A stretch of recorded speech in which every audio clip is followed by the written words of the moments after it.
In this video, we will continue discussing T-cell regulation of T helper 1 cells, T helper 17 cells, and T regulatory cells, including TGF-Beta.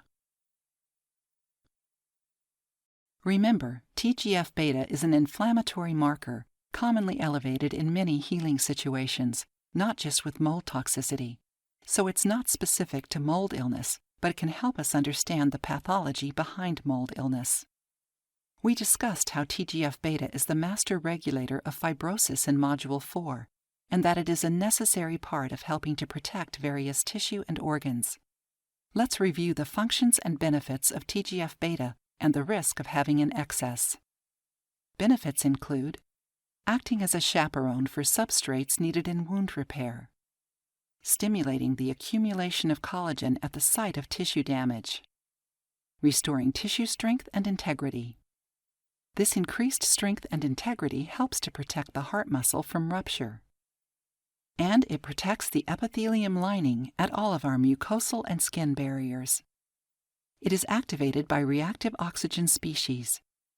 However, with mold toxins, we have a lot of reactive oxygen species being made that drive TGF-Beta into overproduction.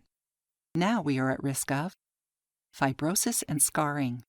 Excess TGF-Beta drives diseases of the kidneys, lung, heart, and liver.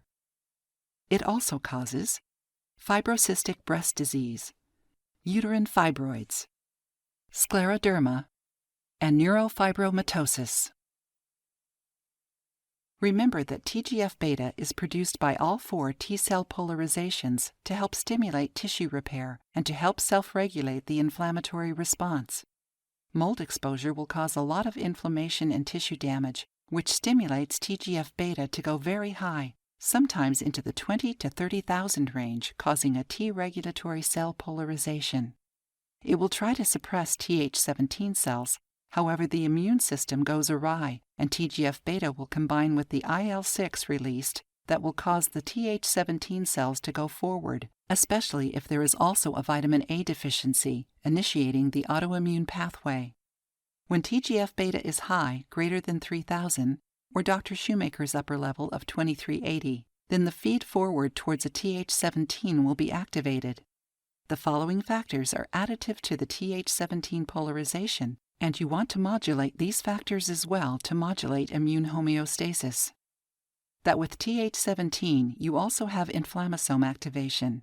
TGF-Beta will always be accompanied by reactive oxidative species that will cause tissue damage which activates the inflammasomes.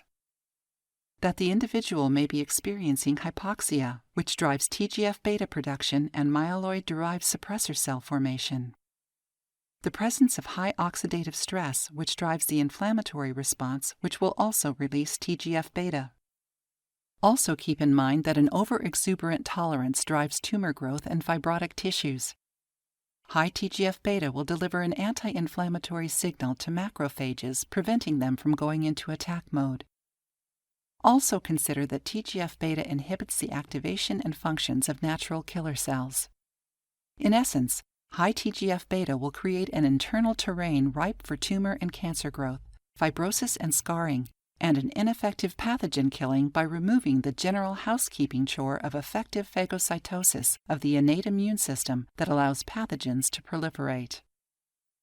The clinical picture of a TGF-Beta dominance may include antecedents, triggers, and mediators of an individual that has a high fermentable fiber diet that includes an abundance of grains and seeds and/or taking probiotics.